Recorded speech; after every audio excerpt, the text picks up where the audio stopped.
Alameen. Assalamu alaikum wa rahmatullahi wa barakatuh.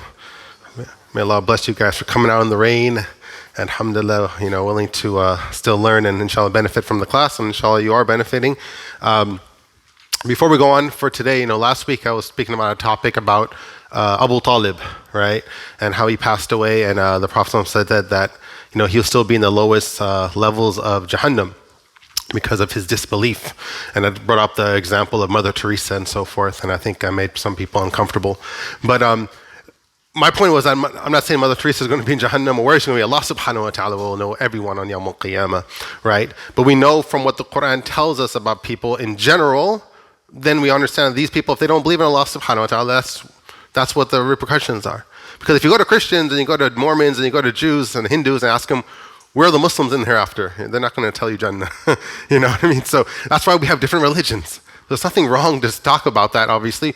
We want for everyone to go to Jannah out of our good hearts, right? We're not going to tell anyone that you're going to go there, you're going to go there. So I wanted to clear that up. I think some people maybe misunderstood what I was saying, and it's a sensitive topic. And so hopefully, if you have any questions, always come and ask me. I don't mind. And so it's good, inshallah, that we know this stuff. Funny, it was on Juma in La Mirada, they had like this Christian group outside the sign, but usually sometimes they get a little hostile, They were funny, they had like big signs and say, "We love you Muslims because we are worried about your eternity." Yes. They do that, and they have these signs that we care for your salvation. And I've seen that they've been outside masjid one time, and I was driving, and they're really they're not all Christians. Let's understand that it's like a small group, and I guess out of their good heart they want to profess their religion also, and that's how we want to do to extent. And so they go on Juma and they stand outside the parking lot. And so they're not in the masjid, but they're right at the gate, and they're handing out pamphlets, and sometimes in Arabic, and sometimes people don't know what they're doing. It's kind of a bit of a trickery to extent, right? And they say, you know what, here, take a pamphlet. I really care about your salvation. So I told the lady, I really care about your salvation also, And so just like, and so that's, they want to make sure that, that Jesus died for your sins, And and in their belief, if you don't believe Jesus died for your sins, guess where you're going to go? I mean, that's their belief. So anyhow, I just want to clear that up, inshallah ta'ala. So this, we always start off with a little fun fact or fact about the Prophet sallallahu alaihi wasallam. So one thing is that what color clothes did the Prophet sallallahu alaihi wasallam like to wear? Or what did he prefer? Anyone want to take a shot at that? White. That was law. That's right. I wore my white thobe today. Actually, I didn't know about that. I just wore it. I'm glad I did, or I'll be kind of like hypocritical to extent. So yes, right. The Prophet says in the hadith, choose white clothing, as is the best clothing in terms color-wise. White clothing should be worn whilst living, and the dead should be buried in white. Right? So last part of the hadith gets a little scary, but anyhow. So obviously white is kind of like the color of purity. Doctors have white coats, nurses have white coats, right? It's like, it makes sense, right? So the Prophet loved white. Obviously white gets dirty really quick though, that's a problem. But he wore some other things. They mentioned that he had some other type of overcoats called a burda in Arabic, kind of like, almost like sometimes you see people in Saudi Arabia have these like shawls they kind of wear. It's like a big jacket, sometimes has buttons in the front. And some of them had red stripes in it, a red type of embroidery, if you will, on the collar or on the going down, if you will. And then it's also meant that he wore black color clothing, and then somewhat green patterns on it. So he changed it up every now and then. The Prophet ﷺ wasn't buying clothes. That wasn't his main thing in life. So people would gift him this stuff from Yemen and other places, and he would wear it, and he didn't deny it. There's another one he wore a color of saffron, kind of like a yellowish color, that he had a coat or a garment at it that had this color. And on Eid, he wore something that had a kind of red, if you will. It's mentioned on Eid day he wore it, and he gave the khutbah. So it wasn't that he only stuck to white, so he had these other things. And there's nothing wrong if you wear other colors. Everyone in the crowd will say everything other than white today, so not like you're doing wrong or anything, but this is something he preferred. On the Prophet. So why is the dome, if you guys know here we go, this is probably a perfect example. There you go. All right, so this is the masjid in Medina, or the Prophet's Masjid Nabawi, the Prophet's masjid, and the dome is green on the top, which indicates where the Prophet's grave is. The grave will be underneath, if you will. They do that so obviously when you pass by, you give salams to the Prophet, even though you kind of know where the direction's at. He's right there, buried, sallallahu alaihi wasallam. So, and actually historically, this was in different colors. It actually was purple at one time. It was, I believe, blue or different other colors. It was a little whole historical event. So the color doesn't really symbolize anything.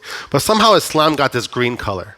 Maybe it's Pakistan, I don't know. But it's just like everyone took this green color that it's associated, we got green shares, right, with Islam. And then the moon and the star, which is also very problematic because the Prophet never had like a moon and star symbol. Obviously, why did the moon and star come? It's a little bit obvious, you guys might guess. Could we go by a lunar calendar? We look for the crescent, and then we know it's going to be the next month, Ramadan, or whatever month it is. So somehow that became the symbol. I don't know the historical point in that, but Turkey has it, and Malaysia, other countries have this moon is Tunis, I think also. Algeria, right? And so I don't know why. I forgot. I know it was recently painted green, I think in the less than 100 years ago. Why? I'm not too sure exactly, even though how much he loved white. But I guess with the white, it wouldn't show up as much on the top of the masjid roof, so the green is a little bit more noticeable. Allahu Alam, I don't know, I'm not too sure. But anyhow, so good. So some things we mentioned. Today we're going to go over Isra and Mi'raj. Honestly, if I would go over this in detail, we will need like 2 weeks to go over this. If you want to go into like super detail. So that's probably going to be most of our class today. Inshallah, we'll see how far we get. And then we'll talk about the marriage of Aisha radiallahu anha, which has also been a very topic of disagreement amongst people, and a lot of Muslims bring this up for certain reasons, and we'll bring that up. The pledge of Aqaba, basically the tribes from Yathrib, Medina come down, and they take a pledge with the Prophet ﷺ. And then we'll spread the Islam to Yathrib, we'll talk about that, and then hopefully get into the migration, the hijrah, if you will. I really doubt we'll get here, but it's always good to hope, inshallah ta'ala. Isra and Mi'raj. Isra and Mi'raj, I haven't brought this up, mainly because of that first statement there on that slide. It's because there is a lot of different narrations of exactly when the Isra happened. Some even have narrations that happened in the 5th year of prophethood. So I'm taking it over here by the happening around the 11th year, okay? And or so, if you will. So there's different narrations. So here is, what is the Isra and what is the Mi'raj? Isra is a name that means the night journey. If you would walk at nighttime or drive somewhere at nighttime, we will say that in Arabic, you did an Isra, okay? And Mi'raj means ascension, right? Some people name is Uruj and so forth like this. It means to go up anywhere you want. But this is obviously talking about the Prophet's ascension to the heavens, if you will, or to the skies. I'm going to clarify that in a bit. What do I mean by skies and what do I mean by heavens? So this is also mentioned in the Quran. We have Surah Isra, chapter number 17 in the Quran, where Allah subhanahu wa ta'ala starts off the surah by saying, A'udhu billahi min shaitan rajim, Subhanahu alladhi asra bi'abadihi laylan min al-masjid al-harami ila al-masjid al-aqsa. Allah subhanahu wa ta'ala says, exalted be Allah, He's exalting Himself, that took His abd, took His servant. And when you say someone's abd, it's not putting people down. But if Allah will call me an abd or call you an abd, I mean, we would celebrate that we are a true servant of Allah. We're trying to be servants of Allah subhanahu wa ta'ala. So Allah subhanahu wa ta'ala called the Prophet his servant, which is actually an exalted title, from Masjid al-Haram, which is the masjid in Mecca, right? And I think I mentioned this before, I don't know if I did. Why do they call the masjid in Mecca Masjid Haram? The thing is that we know the word haram means like don't do this, is haram. Right? So like, why would they call it Masjid Haram, right? Haram in Arabic means also means sacred. Meaning that you don't want to do anything in the sacred area because it will be what? It's like almost haram. That's why you can't kill birds, you can't pluck out trees or knock down trees in the vicinity of the Kaaba. You can't fight or hurt anyone. Allah says in the Quran, anyone who dakhala al-bayt, anyone who goes into the Kaaba is safe. You can't harm them, if you will, right? So that's why it's called Masjid Haram. That's why they call it the sacred masjid, meaning that it's sacred in terms no one should do anything in there in terms of violence or cutting down trees or hunting animals. And Masjid Aqsa. Aqsa in Arabic literally means means far, the farthest masjid. So Allah subhanahu wa ta'ala is saying that He took the Prophet ﷺ from Mecca, obviously that's where he lives, all the way to Jerusalem. That's where Masjid Aqsa is. Okay, it's far compared to Mecca, even though the masjids today obviously further, right? Who surrounded it, we blessed and showed him our signs. Indeed, is a hearing and all seeing. So Allah subhanahu wa ta'ala says that this is very interesting. He's alladhi barakna hawlahu. Allah subhanahu wa ta'ala from Masjid Aqsa in Palestine or in Jerusalem, Allah has blessed that land. So Allah calls it, that He put barakah in it. And when we talk about especially what's going on in Palestine right now, or recently, what our president signed without the Palestinians there, who does an agreement without the other side there? I don't know. That will never work. But signs off the land to the Israelis, and they could take over part of Jerusalem, and they take over so much land of the Palestinians. Right? The reason why we care for it, first of all, number one, is injustice. So we don't care if it's Muslims or non-Muslims. But also, this is a very sacred area for us as Muslims. Allah calls it a blessed land. He took the Prophet ﷺ to this land. It's a land where it's mentioned how many prophets were surrounded in this area. Right? And you look in the Quran, they're usually based around this area, if you will. So anyhow, so Allah subhanahu wa ta'ala talks about this area is blessed. For multiple reasons. Ibrahim alayhi salam, Isa alayhi salam, all of them were around this area, if you will. So Allah subhanahu wa ta'ala talks about how he took the Prophet from this area to Masjid al-Aqsa on this one night. The Mi'raj, going up to the skies, if you will, is also mentioned in Surah Najm, where Allah subhanahu wa ta'ala says that in the Sidrat al-Muntaha, that we took the Prophet to the lote tree beyond which none passes. We'll talk about this lote tree called Sidr al-Muntaha, that is this big tree, and we'll talk about this tree, where no one passes it. No one from any creation of Allah, living creation of Allah subhanahu wa ta'ala, was allowed to go past it and go any further, if you will. And I'll explain that in a bit. Near the Garden of Refuge, where the cover of the tree, that which covered it, the sight of the Prophet ﷺ did not swerve, nor did it transgress. That he didn't look anywhere but further, and he didn't be able to see what was beyond that tree. And we'll talk about that again. He certainly saw the greatest signs of Allah. So Allah ﷺ, he did see this. It's a proof that he did go up there and he saw what he saw, even though we'll see the Quraysh are going to say that he dreamt it or he made it up. And we'll talk about this. So this is talking about going up to the heavens. So let's talk about this. So one night, the Prophet ﷺ is sleeping in his house. There's another narration that he was sleeping in the hatim of the Kaaba. Remember, the hatim is that broken area. Remember, we talked about it. And either he was praying and he lied down. And Jibreel alayhi salam came to him, woke him up. And what it says, this is also mentioned once again, and I alluded to this a couple weeks ago, that Jibreel alayhi salam once again opened up the chest of the Prophet ﷺ, took his heart out, put it in a bowl, a gold basin, washed it with zamzam, and it said the bowl was full with iman, and with faith, which is, like, what does that mean? Well, zamzam obviously has blessings in it, and it was like preparing his heart for what he's about to go on. If me and you would see some type of ghostly figure, me and you will probably run really far, right? You're about to go and see things that you're not going to understand, so your heart has to be ready for it. So it's like a preparation for what he's about to see in a spiritual way. Right? And then Jibreel alayhi salam presents him with an animal called the buraq. Right? Buraq is this animal that it says in the hadith is smaller than a horse, bigger than a donkey. Most of us don't even know how big horses or donkeys are, but anyhow, right? Just think about an animal that looks like somewhat of a horse. And the Prophet ﷺ jumps on it, tells him to get on this horse. And this buraq animal. And it said that the animal, from one step it takes, it goes to what the eye could see. Like how much, we all could see probably miles, or I don't know how far we could see on a clear day, but it goes that fast, if you will.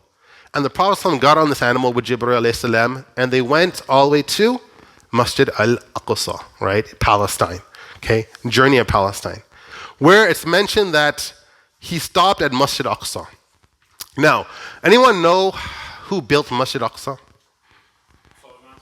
Sulaiman alayhi salam. Very good. Cool. Okay, that's good. That's a good point. Some people say that it was Ibrahim alayhi salam.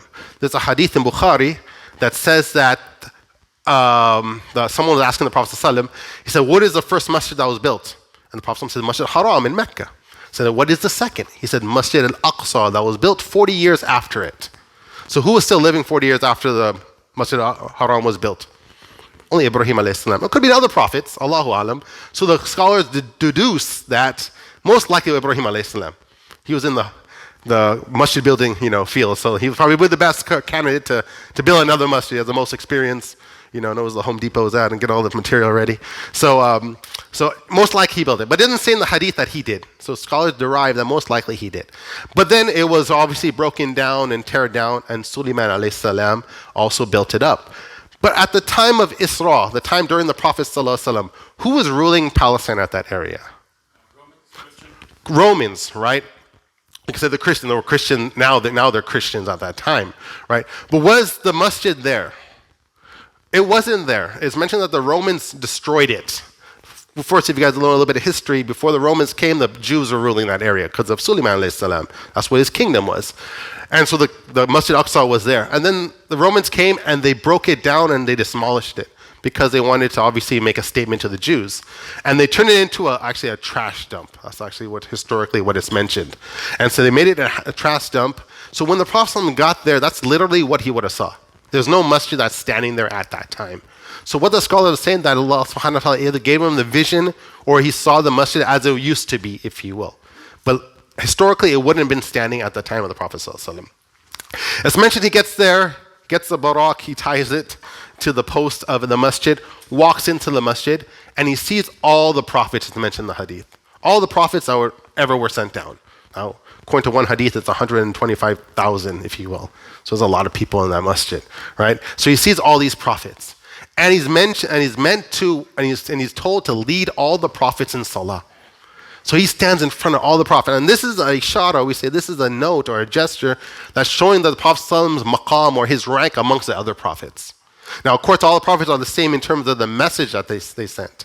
Worship one God, worship one God, worship one God, right? Do good, etc. But in terms of honor and ranking, how great prophets are in terms of challenges they faced, the Prophet ﷺ is above all of them. Okay? Obviously, he was the last prophet, and he had the biggest following of all the prophets, which also understood. So he was meant to put in the front to lead the prayer. And that's another note. Anytime you go to someone's house or time for prayer comes, always put the person to lead the prayer, not the one who necessarily has the best voice, but the one who's the most knowledgeable, the most honored, if you will, right? And so the Prophet ﷺ leads the prayer. It's mentioned that he turns around and he sees other people. He says he sees Musa alayhi salam. Right? And he describes how Musa alayhi salam looks like. And he says that he looks like the people from the tribe of Shanu'a.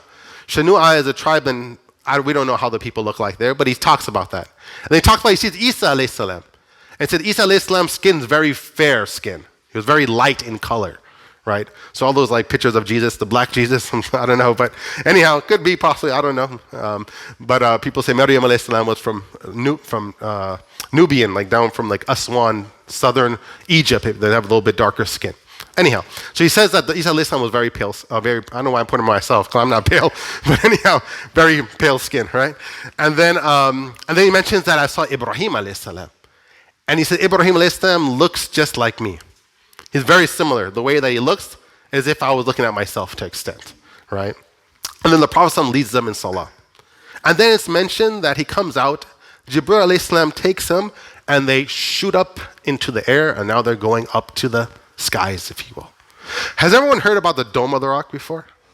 All right, so I was going to put a picture of this, and I'm preparing up to 5 minutes before the class starts, so I forgot to put the picture. But anytime you show that Dome of the Rock, it's that obviously gold dome, and then the masjid's kind of like that blue kind of color. That's what we call the Dome. That's not Masjid Aqsa. Masjid Aqsa is actually behind it. They always show the gold dome because they want to make you look like it's still standing there. But some people say the Israelis are doing things to try to demolish the Masjid Aqsa. Allahu alam. I wouldn't deny it, but anyhow. But they never really show the Masjid Aqsa. Masjid Aqsa looks very simple. It's a very small building, honestly, right? And so it's mentioned that the dome, what is the Dome of the Rock? The Dome of the Rock is showing that this is the area where the Prophet ﷺ went up to the heavens from that area there.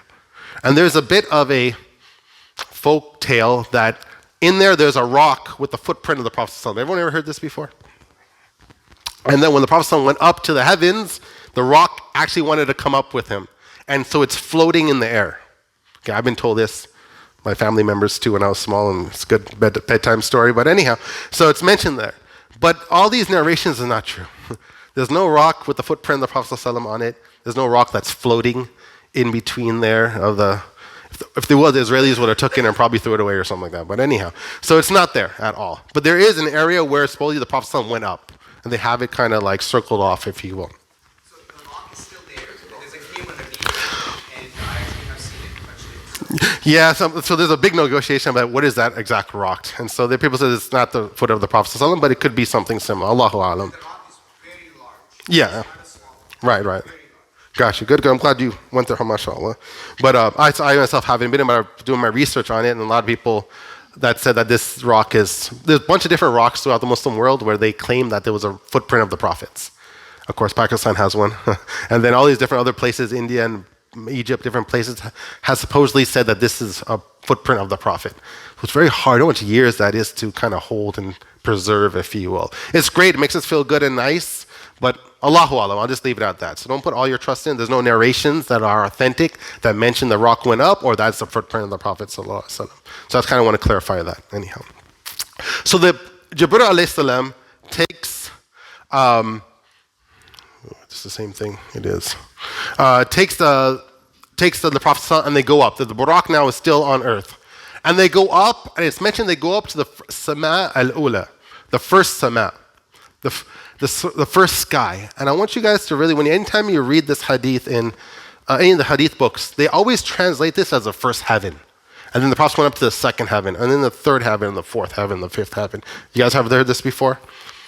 These are not heavens, right? These are skies called samawat, right? And I think there you go.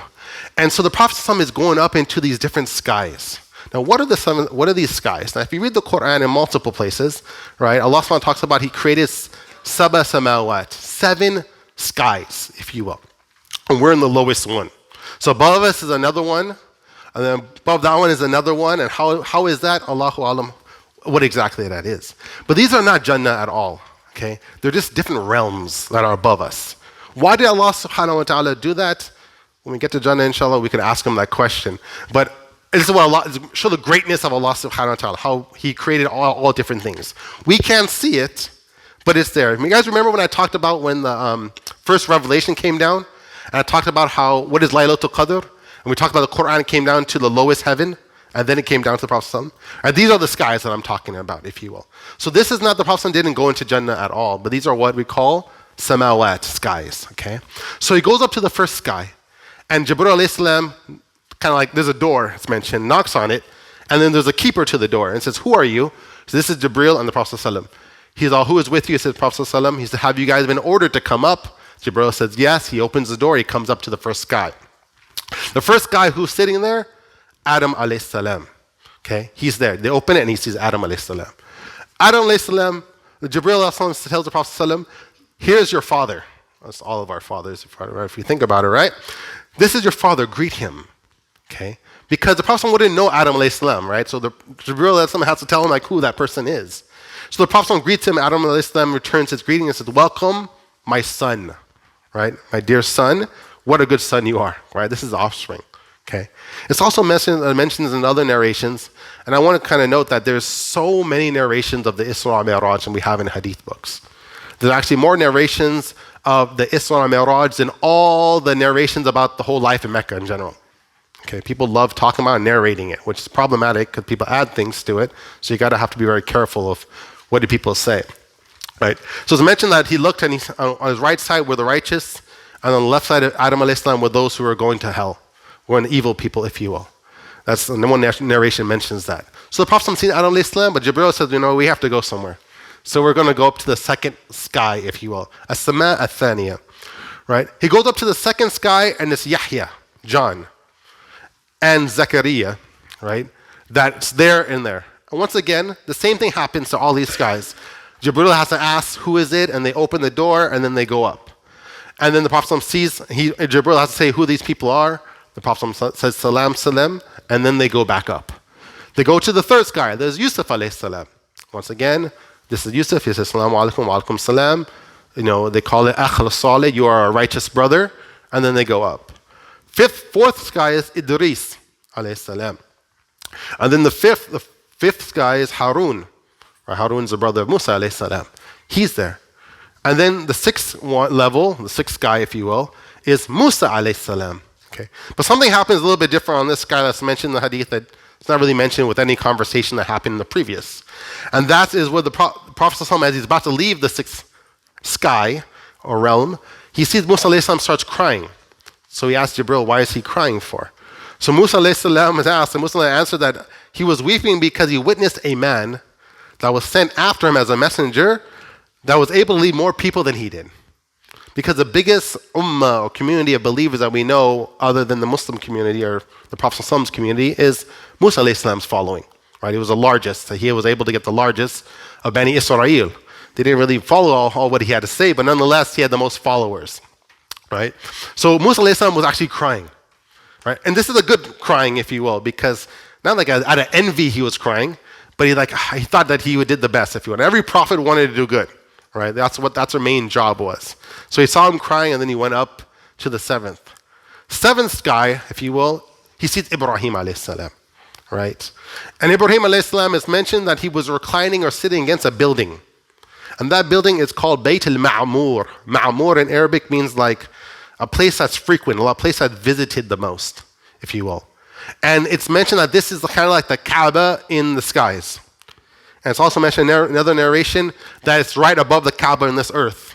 That if you were able to go up above the Kaaba and keep on go through all the skies, I don't know how long that will take you, then you will get to the seventh and you'll see this place where there's like a Kaaba type building. Narrations mention that there's 70,000 angels that come every single day to make tawaf around the Kaaba. And just what they're doing, they're praising Allah subhanahu wa ta'ala. And they don't leave. So the next day, there's another 70,000. And the next day, what? Another 70,000. Up to today, how many angels do you think are around that house? Tons, if you will, right? And they're just praising Allah subhanahu all day long. That's their job. That's all they do. And they enjoy it, obviously. And so Ibrahim alayhi salam is there, and that's where he's at. Now, when we talk about these prophets on the different levels, it's not necessarily by their ranking, right? Remember, this is not Jannah, right? These are skies. So don't think this prophet was better than the other prophet, etc. Right? It could be, Allahu Alam. But that's just the way Allah subhanahu wa ta'ala placed these prophets into these different skies. Now, it's another narration that the Prophet mentioned that when the prophets are buried in the grave, the earth doesn't eat the body up, like doesn't disintegrate. So if you would open the grave site of any of these prophets, they will still be there intact as they were when they buried. Now, obviously, nobody would do that. That'll be great disrespect. But anyhow, so how are they in the skies here? So it's talking about, obviously, there's a bodily form we all have, and there's a spiritual form that we have, right? A ruh, right? And this is a ruh of the spirit of the prophets that are in these different skies. They're not in Jannah yet, right? Because everyone will have to wait till Yawm al-Qiyamah, have to wait for the judgment to happen. But they're in these skies, if you will. Okay? So that's how we understand that. Then after that, after seeing the Ibrahim alayhi salam on the seventh sky, Jibril takes the Prophet ﷺ to the Sidratul Muntaha, this low tree, they call it, that this massive tree, where nobody goes beyond it. And everything from Jannah or from the Prophet ﷺ comes out from it. It's like the main channel of communication, right? Everything passes it. And you can't go past it, if you will. So Jibril alayhi salam takes it. And the Prophet ﷺ describes the tree. He said the leaves were like elephant ears. It was like massive leaves or branches. And said the tree had color, he said, I didn't know how to explain. It wasn't green, it wasn't blue, it was something else, subhanAllah, right? Because now we're getting close to Jannah now, because it's understood Jannah is pretty much after this. And so it's amazing how this tree was created. And Jibril alayhi salam tells the Prophet ﷺ that I have no permission to take one step further. I can't go any further. But you are being given permission to go further and go up and speak to Allah subhanahu wa ta'ala. Right? That's the honor of the Prophet sallallahu alaihi wasallam. Jibril alayhi salam, how great is Jibril? He's an angel. He never did anything wrong in his whole creation. But he's not allowed to move any. I don't ever have permission. I don't even know what's over there. But you have that permission. So the Prophet sallallahu alaihi wasallam is given that permission to move forward. And that is what's understood, that attends a conversation directly with Allah subhanahu wa ta'ala. Now, did the Prophet see Allah subhanahu wa ta'ala? There's a debate on that. But the debate, majority of the scholars have said that the Prophet just said, Nur ala Nur. He said, there's light above light. That's all I saw. And it's mentioned that there's a veil in front of Allah subhanahu wa ta'ala. And it's made of light. And he said that, and everyone knows, ever looked at a flashlight in a nighttime, or someone's driving with their headlights on, there's the high beams, you can't see anything. You have to look down. And he said, that's all I saw, and I couldn't see anything else anymore. But then he heard the voice, at least somehow perceived a voice, etc., and spoke to Allah subhanahu wa ta'ala. Now, what did Allah subhanahu wa ta'ala have to, why was this meeting so important? That Allah subhanahu wa ta'ala had to take him from Mecca, go to Jerusalem, take him through all these 7 skies, past the Sidratul Muntaha to get up to the Prophet. Must be something very, very super duper important. And what is that? The order of Salah. So anytime you pray, know that this order of salah is coming from this angle. When you say Allahu Akbar and you stand for Fajr or Dhuhr or Asr, you're fulfilling a commandment that was not given to the Prophet in a cave or when he was at the Kaaba or riding on a journey, but from the highest levels of either Jannah, if you will, and that's where this commandment came down. Now that should honor you when you make that salah now. It makes a little bit different type of feeling, if you will.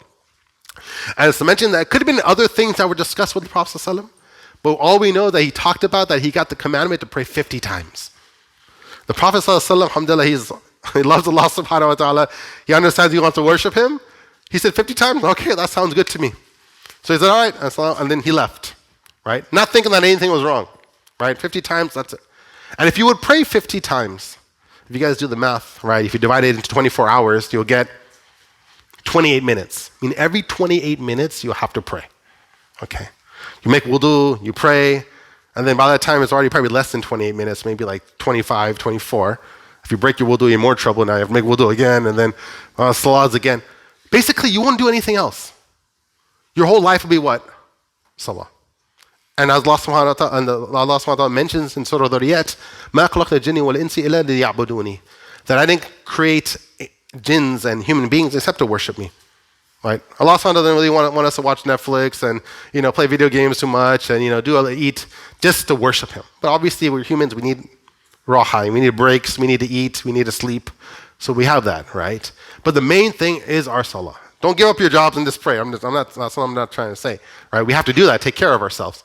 But meaning that this is the essence of our beings, is that the worship to the Allah subhanahu wa ta'ala. Right? That's our main purpose. And we should, obviously, for obvious reasons. Right? And so he's given this 50 times. The Prophet, he's so innocent, mashallah, he said 50 times, I'll take it. He didn't say this, he wasn't even thinking there's going to be a lot, every 28 minutes. He said, alhamdulillah, he took it and he left. Excited about it, right? And then he goes down and it's mentioned that he meets Musa alayhi salam. Musa alayhi salam, it's mentioned that he was in the sixth sky, if you will. Some narrations actually say seventh, but we'll stay with the sixth. Musa alayhi salam kind of knows why the Prophet went up. He knew that I was going to get some type of order. Because Musa alayhi salam went through something similar, right? He was called up to the mountain of Sinai, and he got the Ten Commandments, etc., Torah, and so he knew that something was going on, and so he wants to know. Remember, he knew that the Prophet outdid him in terms of followers, so he stopped the Prophet ﷺ, right? Not because he was nosy, but he wants to know what's going on. He said, "What happened? What was the conversation about? What did your Lord tell you?" So the Prophet was like, "Oh, he told me to pray 50 times a day." The Prophet's fine with it. He's about to leave. Musa said, no, stop, right? I know, I have a community before, I know the issues of them. Your ummah, your community will not be able to do this. Go back and ask for takhfif or a reduction. So Prophet was like, oh, okay, I'm not experienced, I'm the rookie, this is the one who's experienced here, the veteran. So the Prophet goes back to Allah subhanahu wa ta'ala. Asking for a reduction, comes back. It's mentioned they went back multiple times. Some people say that was reduced by 10. Some say from 50 to 25 to 10 to 5. Whatever the number is, different narrations. It went multiple times until they finally got down to 5. And we're all happy, mashallah, right? They're all celebrating, right? The Musa alayhi salam stops the Prophet. He's like, what number is it now? He said 5 times a day. He said, no. Your ummah will not be able to do it, right? Well, we all know how Fajr is, especially the cold and everything, right? So your ummah will not be able to do it. Go back. But the Prophet said he's too shy to go back, right? This is Allah subhanahu wa ta'ala. You'll feel embarrassed to go back and ask, even your parents sometimes, if you think about when you're young, to go back for more money, you don't want to ruin that opportunity, right? You feel like disrespect. Actually, I don't think kids feel disrespect, but anyhow, maybe a bad example, but anyhow. So he doesn't really want to go back at all. And he says, I'm just too shy. And some narration mentioned that he looked at Jibreel alayhi salam to see what his opinion was. You think I should? But the Prophet says, it's not good etiquettes. So he leaves it. Even though Musa alayhi salam advised them not to do so. And then he goes down, and that's how we have the 5 daily prayers. Alhamdulillah. But we have a beautiful hadith, though, where the Prophet Anas bin Malik narrates that on the night of Isra, 50 prayers were made obligatory upon the Prophet ﷺ. Then it was increased until it was made 5. Then it was called out, O Muhammad, indeed my word does not change. These 5 prayers will be recorded as it was 50. Out of the mercy of Allah subhanahu wa ta'ala. Because the original thing was 50, so you're still going to get that reward, even though you do 5, right? So I'm going to think about that now. Another encouragement for the salah that you'll get, it could be counted as 50. And then there's another narration that talks about just good deeds in general are multiplied by 10 to 700. So imagine the multiplication factor in every time you do a salah, right? Inshallah ta'ala. So this is still counted as 50, even though it was already ordained to do so. Now the Prophet ﷺ goes back down the levels, and there's a bunch of different stories that are mentioned, but I'm going to cut it there because I don't want to take too much time. But it's mentioned that he saw glimpses of Jannah, and he saw glimpses of the hellfire. And he saw people being tortured in the hellfire. And he asked Jibril, why is this person being tortured like this? And he told him because they lied, or they did adultery, or they did interest, etc. Right? And so he saw other things, but the main thing is that this commandment was given to the Prophet ﷺ. The Prophet ﷺ goes back to Mecca now, right? Takes the Barak, goes back to Mecca, wakes up the next morning. What do you think the Prophet ﷺ does? You think you should tell anyone about this? You think it's a good idea to tell people about this? Talking about the Quraysh, not the Muslims. Obviously, the Muslims should know. But do you think you should tell the Quraysh about it? What do you guys think? No, why not?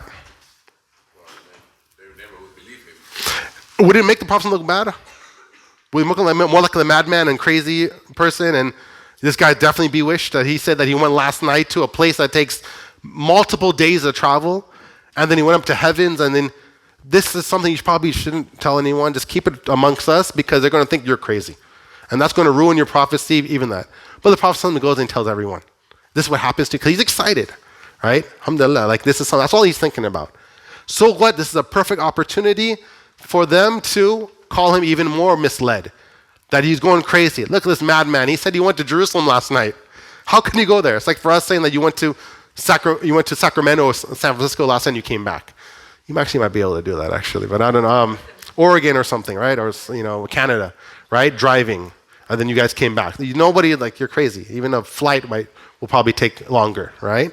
But he goes on and tells that. And then they start questioning him about, okay, well, how does it look like? Or what did you see there? And the Prophet starts narrating the caravans he saw going, their own caravans. And he said, I saw this person, it has this much camels in it. And I saw them over here. And I saw Masjid Aqsa. And Masjid Aqsa was like this. And they knew how Masjid Aqsa went through because they've been traveling for many, many years. So they remember how it looked like. And so when he described it, they're all kind of mind-blown. Like, how did he know this? He talked about exactly, what happened. And he talked about at nighttime how they went to some houses and he saw them, what they're doing in their houses. And so he answered all of them. And then he goes to some people stop Abu Bakr. Abu Bakr, and they stop him and said, your companion is gone crazy. He said he went to Palestine last night. You know how Abu Bakr, how he answers? He said, if my companion said so, he must be right. He must not be lying. And this is where some of the books said that he got the title As-Siddiq, the truthful, or the verifier of the truthful. Because he didn't say like, no, maybe you misunderstood. He said, if he said that, then it's true. Like, I believe in that man so much, if you will. SubhanAllah. That's Abu Bakr's iman level. Prophet's not going to lie. He's not going to make up anything. So this is the Isra Mi'raj in a nutshell. Like, we could talk about a lot of details. But like I said, there's a lot of narrations and some things I cut out. But this is it in general. Anyone have any questions about Isra Mi'raj? General? It's also one of the gifts because he was suffered tremendously during Ta'if. So Good. he was feeling very low and his spirit was lifted. Very good. That's exactly it. This was a timely event. After Ta'if, after the boycott, after the death of Khadija, the death of Abu Talib, it's kind of like a picker-upper, if you will, right? And some people have said that also Surah Yusuf was revealed during this time also, where it kind of shows Yusuf alayhi salam how he was put down and got almost tried to get killed by his brothers and got put into a jail, but at the end, what? He was victorious. So it's kind of like a reminder to the Prophet, don't worry, you're in a boycott, your wife died, this, but there's a light at the end of the tunnel, if you will. So this is something that Allah comforts him by taking on this special journey, and mentioned that no other prophet was able to do some type of journey like this, etc. It's also mentioned that some scholars said that the Isra Mi'raj happened multiple times. It's a minor opinion, but some scholars said these happened twice or 2 or 3 times. But the majority opinion that happened once, and these are some of the details of it. Someone else had it. Yeah, so I'm not sure if there's any narration on this, but would you say like the skies are more of a physical place that the prophet transcended to, or would you say it's like this rope that kind of went up? Because mentioning how great. prophets that were there is the rope that's there. Great question. So then that's another debate. Did the Prophet do this in his dream or while he was awake? And so the majority of the opinion of the scholars, once again, that he did it, we call it yaqadha in Arabic, that he was awake. It was a physical form that he went on this journey. It wasn't in his sleep. That's a minority opinion, but the majority opinion that he did it in his bodily form. That he went there and traveled and etc. Was able to go through the skies. And other people were in their soul form because they passed away. So obviously they're not alive, so that makes sense that they had to be in their soul form. But that obviously that's when he went up. So that's when it said that he was awake when he did so. Yeah, that's a good point, actually. I was going to allude to something else there, I forgot. Any other questions about Isra Mi'raj? Anyone clarification? Good? Yeah. Okay, good. Next, another thing that's talked about, like Allah subhanahu wa ta'ala talks about that he showed prophets great signs too. So I probably want to put the two verses here. So Allah subhanahu wa ta'ala says in Surah An'am that we did show Ibrahim the kingdom of the heavens and the earth, so he'd be one of those who have faith with certainty. Right? So Allah subhanahu wa ta'ala did this to prophets, especially when they were going through tough times, to show them these great signs, as to give them that firm conviction. Even prophets, obviously, the humans, right? They get let down, get depressed, they get sad. So you saw the kingdom of the heavens and earth. So it's something that Allah showed Ibrahim alayhi salam. So it's not really unique to the Prophet sallam. His journey is a little bit different, but it's been done to other prophets. Musa alayhi salam said to his Lord, his Lord said that we may show you some of our great signs. So Allah showed him great sign to Musa alayhi salam. So that's also what's mentioned, that other prophets had something similar, that they saw something similar to encourage them, inshallah ta'ala too. We have Isa alayhi salam, obviously, Allah sent down a table of food for him, the Ma'idah, if you will, to strengthen their iman and his followers. So this is also something that Allah does to other prophets. Okay. Going back to the 11th year. The 11th year, kind of like where we left off last week. Right, we talked about the Prophet meant 6 people from Yathrib, right? Yathrib is going to later be coined Medina, right? Medina literally means the city, because that's the Prophet's city. That's where he is. I call it the city because that's where he moved. But before that, it's called Yathrib. And so these 6 people from this Khazraj and Aus, these 2 tribes, 2 Arab tribes in Yathrib, were down during the Hajj time, and the Prophet ﷺ, he's been doing this for so many years, going around talking to each of these tribes and getting the doors slammed on him one by one, but he never gives up, right? Never gives up. He keeps on showing up back over and over again. And then these 6 people finally say, you know what, I want to hear your message, and they kind of accept it, right? They want to listen to it a little bit more. Never been done before, right? And why they also had Jews that were living in Medina, and I kind of alluded to this many weeks ago, that they were living in Medina because the Jews knew of a prophet or a Messiah to come. Right? They didn't take Jesus as their Messiah, so they're looking for another one. But these 2 tribes here from Khazraj and Aus, they're pagans, but they knew the stories of the people of the book. So they had some scripture because the Jews used to actually threaten them and say, when our Messiah comes, we're going to kick you out of Yathrib. We're going to take over. So it kind of worked that they learned about this. So when they heard a prophet come, they say, you know what? Let's get to him before they get to him, so we could be on his side, right? So that's one of the things that kind of motivated them.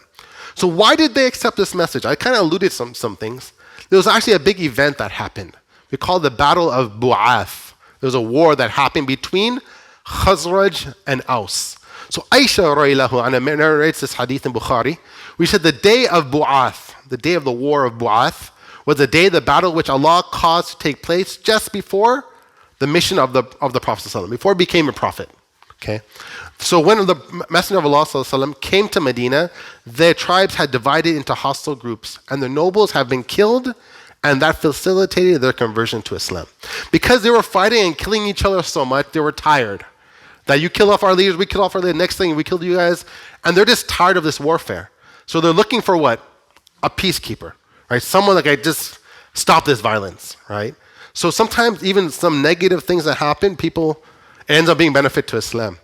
I was talking about the last elections, right? People didn't want to vote for Trump, and then people just don't trust Hillary Clinton. With all due respect, if you're a Clinton fan, but just like she just wasn't like just kind of shady character, right? And so people didn't know like who to vote for, right? And when people get that desperate, they'll just go for anyone who don't care. You're Muslim, you're atheist. We want someone at least who's going to be just to us and just doesn't lie to us and actually has some type of good character. That talks with etiquettes and don't use slang and don't use racist slogans, etc. And so inshallah ta'ala, this is something that happened to the Prophet ﷺ, that these tribes were killing each other and fighting all this dirty things that were happening before he became a prophet. That made them so open to like, hey, we need someone to come. We've been killing ourselves. And since their leaders were killed off, guess what? They're looking for a leader, right? We're going to see that's not going to be a different story when we talk about Medina. So they're looking for someone actually to help them out. So it kind of works out perfect for the Prophet sallallahu alaihi wasallam. So that's one of the reasons why they accepted his message. Okay, so that's what happens there in the 6th year. In the 11th year, also in the 11th year is a marriage of Aisha radiallahu anha. Aisha radiallahu anha is the daughter of Abu Bakr, the best friend of the Prophet sallallahu alaihi wasallam. Back in those days, families used to love each other, friends used to love each other, that they loved their daughters and sons to marry each other. Or whatever, keep some family relationships, right? And so here is that there was a vision. They mentioned a hadith where the Allah subhanahu wa ta'ala gave the Prophet a dream where he said, this is your wife, and he uncovered this cloth and saw the face of Aisha. Now the Allah subhanahu wa ta'ala is trying to initiate this. Okay? So that's also mentioned. It's also mentioned that Aisha radiallahu anha was engaged before she got married to the Prophet. It does mention in a narration that she was 6 years old when the marriage took place. The nikah, the contract, if you will. Now, 6 years old, especially talking in our modern day society, is very, very young, right? The kids are still playing with Legos and dolls and etc., right? They know nothing about marriage or any type of relationship with a man that would be any type of, understanding to them, right? This would be illegal, obviously, in our country because of the age limit of marriage. So, but it's mentioned in the narration that the nikah, the contract was taken at 6 years old, and the consummation of the marriage took when she was 9, after puberty and becoming a woman, if you will, which is still pretty young to our modern day, once again, context. So is the age of Aisha radiallahu anha a problem? So this is definitely a problem, at least for a lot of non-Muslims, and even Muslims for us to swallow, to understanding, like, how do we understand that? The Prophet sallallahu alaihi wasallam at this time was probably 51, 52 years old. Okay, Aisha's 9 years old. Okay, so that's a big age difference there. So how do we understand that? First and foremost, there's a lot to be talked about this, and there's a lot been written on it. I'll just allude to Yaqeen Institute. Some of you guys know Yaqeen. They, if you go to Yaqeen Institute, they have like 4 or 5 papers just on this and understanding it. I'll start off by this. Number one, that there is some other narrations. I mentioned the Prophet, that Aisha radiallahu anha was more around 15 or 18 years old. Okay. But those narrations also could be somewhat weak, but nonetheless, there's some narrations with that. Okay. The more thing I would like to go to is talk about the age in terms of most American culture, people in this time will have an issue with that age. And especially with a 51-year-old, that becomes even a little bit more problematic in people's understanding. This talk number one is that the Quraysh at that time, they were looking to have the Prophet Muhammad, peace be upon him, slip for anything that he does. They were willing to find out some type of flaw in his character that they would expose him. That he's a madman, he's a poet, he's possessed, he's, whatever they want. They want to discredit him at any which way form. So if he would say that I went to Palestine last week, or last night, and I went to the heavens, right? They will try to say this guy's crazy, right? But when he goes and gets married to Aisha radiallahu anha, there's not one single report where Abu Jahl, Abu Lahab, and the worst of the Quraysh say, look what's going on here. This guy, look what he's doing to a small child. Look at what he's doing to a kid. There's no report whatsoever of anything like this. And if the non-Muslims at that time thought this was an issue, don't you think they would have brought it up? Of course. This is perfect to expose him. It's perfect to discredit him as a prophet. Perfect to kind of ruin his marriage, his message, right? And marriage. But you don't see that at all. And if anybody would have done it, it would have been Abu Jahl and Abu Lahab and the likes of these individuals. So here we see that it was socially accepted by the worst of the people at that time. Now, this culture is different from time to time? Yes, right? If you look at some of our grandparents, right, they got married when they were 12, right? I think my grandmother was at 12 or something like this, right? Some people even in the Latino culture also 9 or 10 years old that I've heard also, okay? If they would do that today, we were like, what is that? But back then, that was quite normal, right? Girls started having babies when they're teens. That's why they had 11 and 12 kids, right? Right? Talking about mom and dad, they're all 8 siblings and 12. Like, how did that happen, right? That's the time what it is. Now, for us in a 2000, 21st century, 21st century type atmosphere, for us to judge someone and how they dress and what their norms are, right? it won't be befitting. That look, you guys wear clothes. Oh, what happened? I got a little bit excited maybe. I just got on the cord there, right? For us to go and say, look how you guys dress, right? In this culture, look how you guys dressed, or look how you guys did these acts, and look how you guys used to live back in the 70s and the 1800s and the 1700s, and it wouldn't be befitting. If the people did that and they understood it and that's their culture, that's it. Today we have laws that said you have to be 18 years old, right? Some people say up to 14. I think Alaska has the lowest age for marriage. Where do they get that from?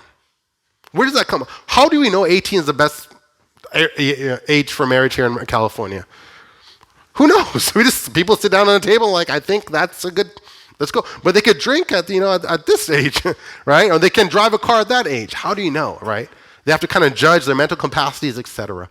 So at every time that changes, and even from city to city in time. So for someone to come and judge this and said like, hey, that is weird and this is, wrong, and look at what your prophet did, is that if you're living at that time, you probably wouldn't have said anything. And if you did say anything, everyone looked at you as you're the funny one. Because Abu Jahl and all these individuals would have loved to take a chance to it, and they didn't do it. And it's mentioned that she was actually engaged to someone else before the Prophet ﷺ offered, or the dream happened and the contract took place. Right?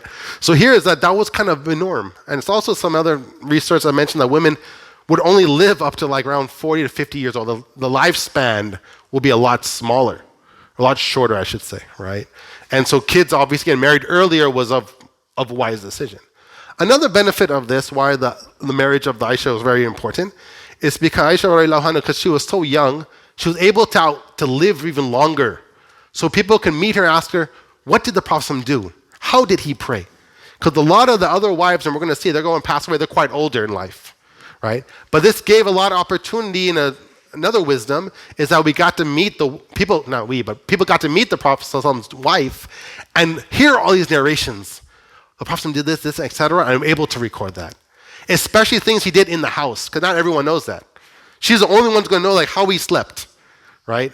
And then he did this, right? There's a narration where he was praying and he moved her foot to make sujood, right? And if you study fiqh, you understand that the Shafi madhab has a thing, if you touch a woman, your wudu breaks, right? And so here we know that narration that he didn't repeat his wudu. He moved her foot and he made sujood, right? But the small little things here, you will never get it if you didn't have the wives that were there to mention some of these things, right? But yes, if you will go, even myself, a 51-year-old to a 9-year-old, when they consummated the marriage, right, it's still kind of like might feel uncomfortable, right? And that's true, because our norm is just not like that, right? If the women in that time will look how the women dress in their time, they were like, who are you people, right? Don't you guys have clothes? And what would we say today? This is how we dress. I don't understand. We don't know any difference, right? Right? You have boyfriend and girlfriends. We never do that stuff over here. We have multiple boys and girlfriends, right? The norm is totally different, right?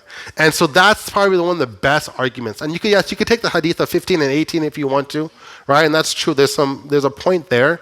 Obviously, she's a lot older at that time, right? And more of a woman, if you will, mature of a woman. But this is some points that we could make, right, in terms of this. And you could even ask yourself a little bit deeper, is that why do people go through puberty at certain times, right? A woman goes through puberty at certain times, and we all know they menstruate. It means that they're ready for pregnancy, right? That's why Allah caused it to happen at that age. Doesn't mean they have to get pregnant at that time. That might not be wise for them. But in terms of just talking about just, how the body functions, a woman is ready when that age, whether that's at 9, 8, 10 years old, whatever the case may be. The body's producing an embryo, the egg, it could be fertilized, right? And so that they're ready for motherhood. Once again, should they be a mother at that time? We all could debate and talk about it, right? But naturally, the body's saying, and no, there's no law, we could say that, no, an embryo and an egg cannot be released at this time, right? Sorry, this is wrong, you cannot no. That's naturally from the fitrah of Allah subhanahu wa ta'ala, how He made women, right? That's just the age where they're ready for womanhood. Like I said, should they be a woman at the time?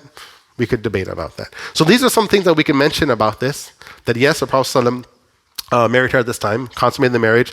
He had no children with Aisha radiallahu anha. She never got pregnant that we know of, right? When people talk about a womanizer, astaghfirullah, with the Prophet ﷺ, that wasn't the point. The point was to he loved Abu Bakr loved the Prophet ﷺ.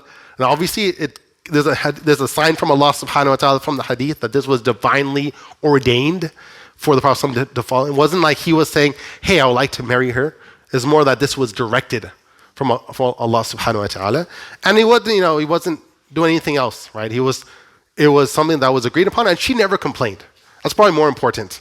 If you look at any of the hadith, she never said, I was forced into a marriage, I don't know why I did this, etc.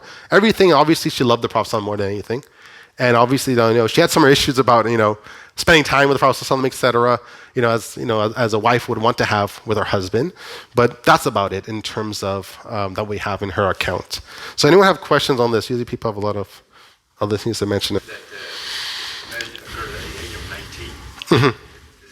That's what I'm saying. There's some, I think 15, 18. I think maybe 19 might be the one also, but I know there's 15, 18. Contract at 15, consummation at 18. So I could be, but this is on Bukhari, that the 6 and 9.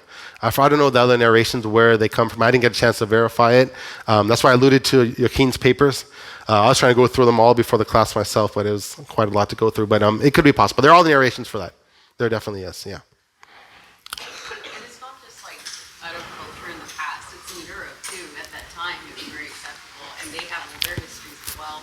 Very similar stories. Oh yeah, definitely. Point out as well. Exactly. That's what I'm saying. If you go back in a historic context, that nobody would think that's kind of weird or awkward to extent, right? And it might be even worse. Lower examples or age levels in this. Who knows, right? And so that's just something that we understand, inshallah ta'ala.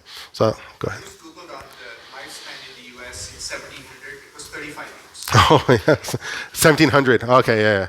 That's not even, they were way before that. So, especially diseases and so forth. And for a woman to have children, they have to start early, right? But Aisha didn't have children, even though we mentioned that. But so anyhow, so there's multiple points you could kind of pad this answer with. Like I said, if it would happen today, yes, we might have an issue with it. But hopefully you got some points here to help digest that, inshallah ta'ala. And this consummation of the marriage of 9 years after when they moved to Medina later on, if you will. So this is all in Mecca, was just a contract, if you will, that they will get married. Someone mentioned in live was calculating the difference between Sayyidah Aisha and her sister Asma. Uh-huh. So he said, like the brother said, between 15 and 18, 19, something. Very good. Dude, that's part. Like I said, and those narrations could be true. It's because the problem with this whole 6 and 9 years old, even though this hadith that mentions the 6 and 9 is from Aisha herself in Bukhari, is that people at that time didn't really note down their birth date. Birthdays wasn't something that today we celebrate birthdays. I'm this old and I was born here. We note it and we have celebrations. Birthday is something nobody really celebrated back in the old days, right? At least at this time here. So remembering when you were born exactly, it wasn't like any significance. Right? We only know the Prophet was born on the year that he was born at because of the Ashab al-Fil, because of the attack of the elephants, Abraham's elephants. That's the only reason that we already know that what year it was. But there's no narration that I was born on this year, because they had a calendar, but they weren't counting years. It wasn't that significant to them, if you will. So that's another issue. And that happens today. I know some people that, from family members, they have fake birthdays. Whenever you enter America, they put your birthday as January 1st. Because okay, we don't know. We don't know. That we're from the village. We don't keep birthdays. We just don't do it. Egypt, same thing. Egypt, if you go to the Qaria, no one cares about that,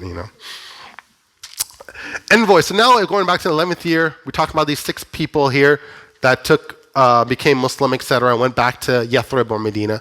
The Prophet ﷺ sends Mus'ab ibn Umair. Mus'ab ibn Umair is like an all-star. We talk about Kobe Bryant, all due respect to Kobe Bryant, but this is some of the name that we should all know about. And this Sahabi, this companion. Mus'ab ibn Umair has a great story. I would love to go over with you. We will be here until probably 1 o'clock. But he talks about how he was one of the richest individuals in Mecca at that time. And then he started hearing about the message of the Prophet ﷺ, started going to it, and he started giving up his riches. He used to wear the best of clothing and the best of scent. That people will try, whatever scent Mus'ab ibn Umair was wearing, people will want to wear that, right? Because he was that, also handsome, etc. But he started understanding about the dunya, started understanding about the hereafter, and he started giving up and dedicating his life to Islam, right? And the Prophet ﷺ sends the first ambassador, Islam, to Yathrib. Mus'ab ibn Umair is like the Ahmedidat, if you will, or the one of the best preachers of Islam that we had at that time. He sends them to Yathrib. I mentioned that maybe he went with other people or by himself. He goes to Yathrib, or going to be later known as Medina, goes and he starts giving da'wah, talking to every single person about Islam. And it's mentioned that he did so much work that almost every house in Medina or Yathrib knew about Islam, or at least one person converted, became a Muslim. Imagine how good you have to be with your tongue and be able to, articulate Islam for people to understand that message. But that's how great a job he was doing.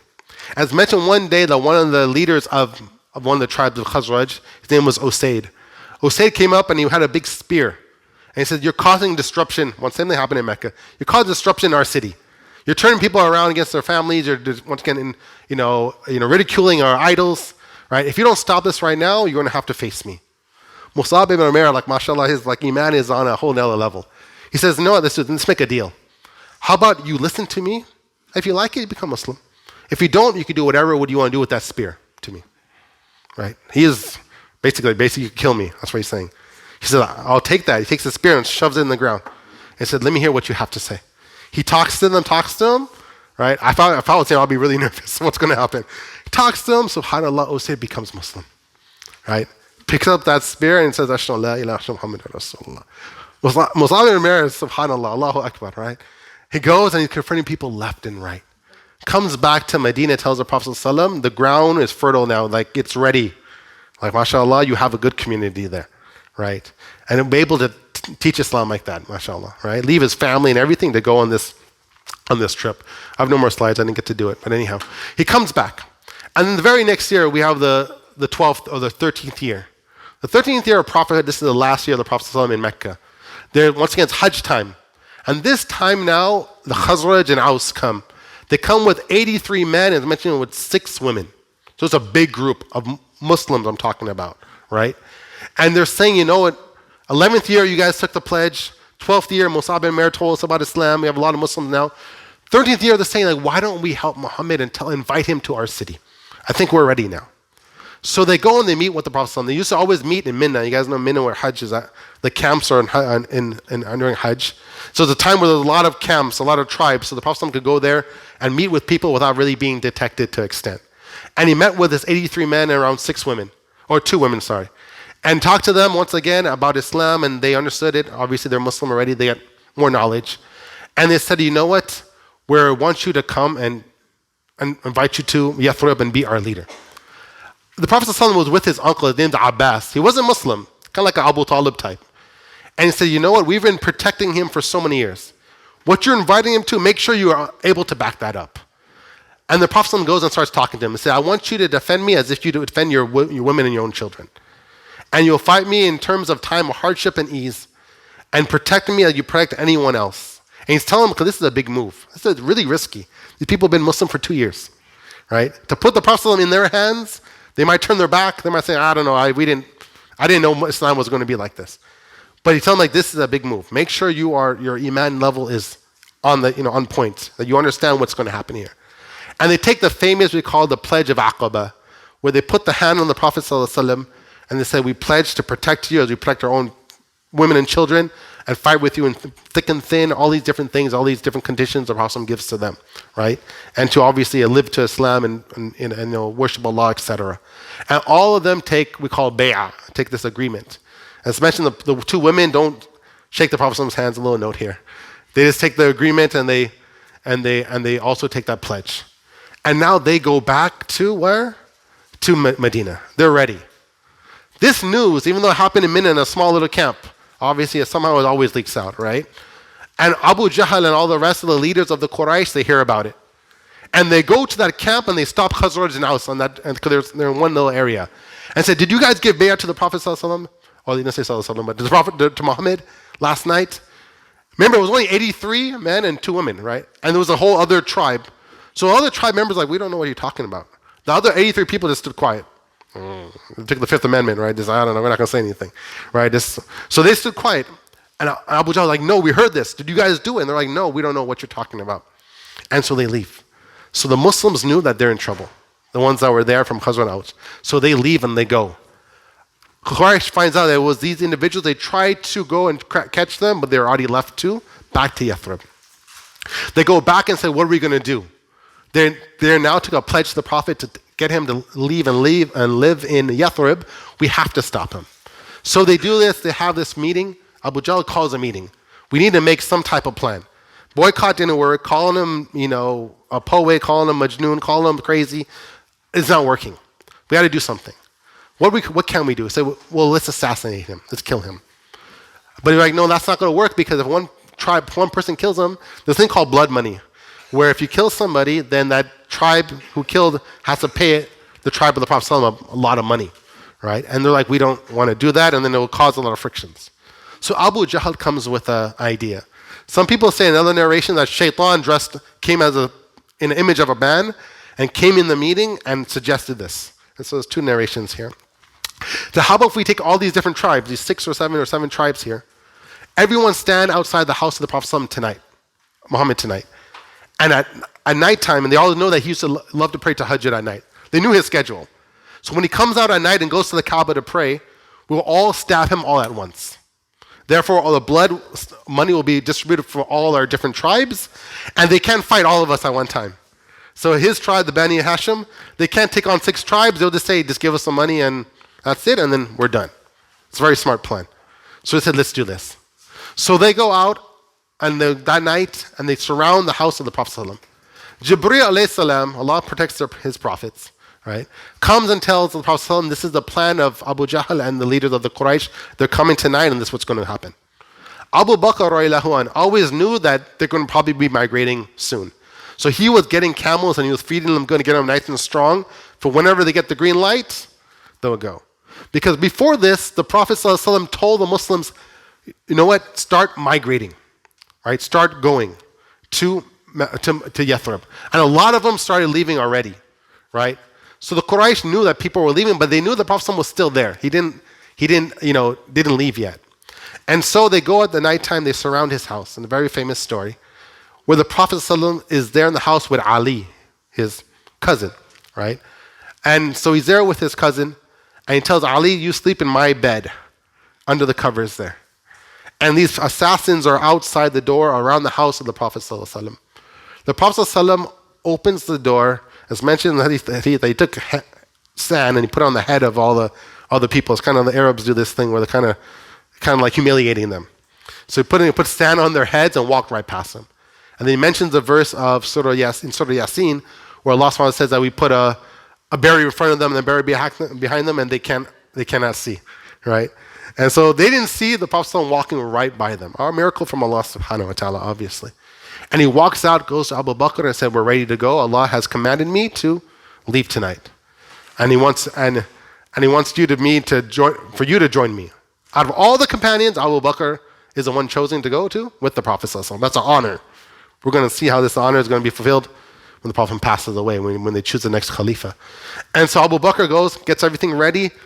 Instead of going, Mecca's here and north is Medina or Yathrib, they go south. Obviously, no one's going to expect them to go south. You want to go to San Francisco? Why are you driving to San Diego for? Right? Drive to San Diego, but then you take a U-turn and go up a different route. No one will expect you to go there. Everyone's going to think that you're going to go north, and they'll stop every freeway to try to find you. So they go south. The assassins are waiting outside the door of the Prophet ﷺ.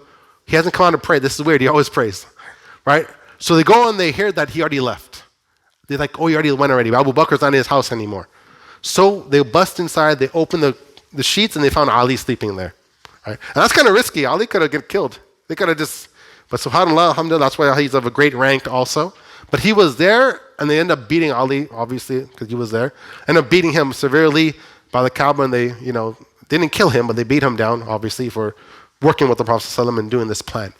They go to the house of Abu Bakr, and also his daughter is there, not Aisha, but all named Asma. We mentioned her name recently, just a while ago. They go to Asma, and Abu Jahl says, where's Abu Bakr? Where he's at? She said, I don't know where he's at. It could be that she wasn't told because they want to keep it very secret. And so she goes, and he hits Asma really hard and cuts her ear with his hand, and he hits off her earring and knocks her to the ground and does that to her, unfortunately. And then they go out looking for the Prophet ﷺ. The Prophet ﷺ, like I said, it goes down south. They go to this cave called Thawr. Okay, the mountain's called Thawr, and the cave is also called Thawr. They just named it. Back in those days, they didn't have names for the These names came a little later. But they went to this cave, and that's where the Prophet ﷺ went, and they hid. It's mentioned 5 miles south of Mecca. Okay, that's a long way if you're on foot, right? Because you want to sneak out. And some people said they had camels, but camels leave, obviously footsteps on the ground. So they had people come with sheep to walk behind them to cover the track, so you can't tell, because the sheep will obviously step everywhere. And they went in there, and they said they stayed there for 3 days, right? 3 days in there, just in this cave. And they mentioned that some people will come and bring food to them, and so forth. And it's a very famous incident where the Quraysh were looking, couldn't find them. So finally they went south.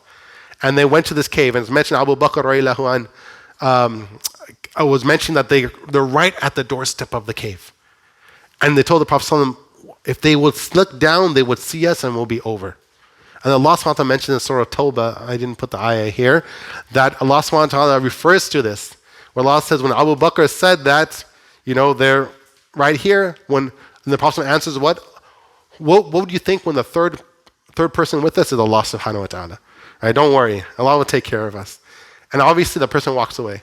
There's another a weaker narration where there was a spider web, right? That's a very famous, spider web. And then so they looked and saw, how can a spider web be there? Somebody would have broke it. But and I believe that's a little bit weaker. But anyhow, that story's there also. So they go there, they leave there. The Prophet ﷺ stays there for 3 days, and then finally they make their way up to Yathrib. But they go in a route no one usually goes. They go in a very by the coastal area, and then they cut in. And their leader that they pick is someone who knows the routes very well. And he was a non-Muslim, right? You think a non-Muslim might rat you out, it might, tell on you, etc. But the Prophet ﷺ picks him because he knows the best in terms of the routes of how to get through the desert, right? Which shows you could work with non-Muslims, obviously, even in the worst time, right? I don't think really you have to go over that lesson, but some people need to. And so he works with that person, and they go up towards Yathrib. So inshallah ta'ala, I think next week we'll continue from there. I know we're getting over time. Dr. Siki doesn't have a class today. I wanted to go longer, but anyhow, we'll start here. And so they start making their hijrah, or their route, towards Yathrib. And they're going to see there's some incidents that happen on that passageway. There's some people that actually find the Prophet ﷺ, and they're going to try to kill him. But you'll see what happens at those incidents and so forth. So that's kind of what we're at right now. So we kind of finished the Meccan period. It took us 6 classes. So I don't know. Shaykh Yasser took 20-something classes. So anyhow, I feel good. But he had a lot more detail in his presentation. So anyone have any questions what we went over so far before we end the class, inshallah ta'ala? Okay, I'll send out the PowerPoint presentation. I'll add a couple end slides to you all, and then we'll start back once again next Sunday, and we'll start from what happens on that migration. And then when the Prophet gets into Medina, what's the first things he do? What he does? He's going to find Jewish tribes there, of course, new Muslims. What is he going to do to prepare the Muslims for the next phase that they're going to live in? So at the end, we'll make dua. We ask Allah subhanahu wa ta'ala, Ya Kareem, Ya Rabbil Alameen, to forgive us for our wrongdoing, Ya Rahman, Ya Rahim. Allah subhanahu wa ta'ala, we ask you to send peace and blessings on the Prophet Muhammad sallallahu alayhi wa sallam, on his family and his children and his offspring until the day of judgment, Ya Rahman, Ya Rahim. Allahumma ighfir lana warhamna wa afina wa'fu anna. Allahumma nas'aluka al-huda wa tuqa wal afaf wal ghina. Subhana rabbika rabbil izzati amma yasifun wa salamun ala al-mursaleen walhamdulillahi rabbil alameen. Barakallahu feekum. May Allah bless you guys. Inshallah, we'll see you next week.